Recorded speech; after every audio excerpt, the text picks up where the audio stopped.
In this episode, we will explore how to describe the criteria that will be used to judge how successful the assessment task was completed. First, we must recognize that there are various scales of successful completion of tasks.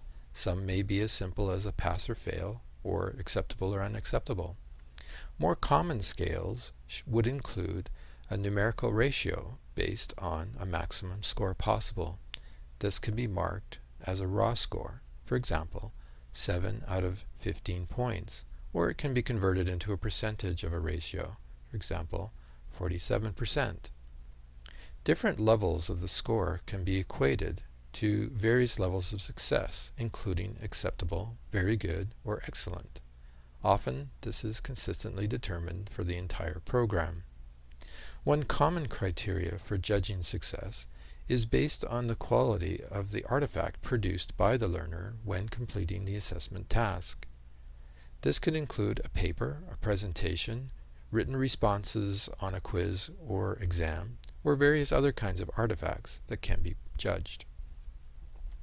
Criteria for judging these artifacts is typically based on the evidence that demonstrates how well the learning has taken place, i.e., how well do the learners understand and can employ the principles from the course. Another common criteria is how long did it take the learner to complete the assessment task? Was it within a reasonable time? What if one learner took twice as long as everyone else in the class to complete an assessment task? Would that show evidence of a different level of achievement of the learning outcome? No matter if there is only one or several criteria that are employed to judge the success of the performance, it is very important that the criteria be documented and clearly communicated to the learners. One last important principle to keep in mind when you design assessments is that it is very important that it be designed so that it can be reviewed and judged for success in a timely manner, so that it can be returned with feedback that will still be meaningful and valuable to the learners. Review the assessment tasks of this module and consider what the criteria of judging the success should be. One final check that you should do at this point is to review the criteria of judging success for your assessment tasks and consider if they are appropriate and make sense to you and the learners.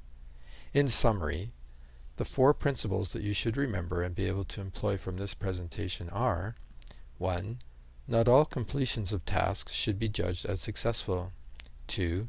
The completion of a task can be judged using various criteria that will help determine the level of success.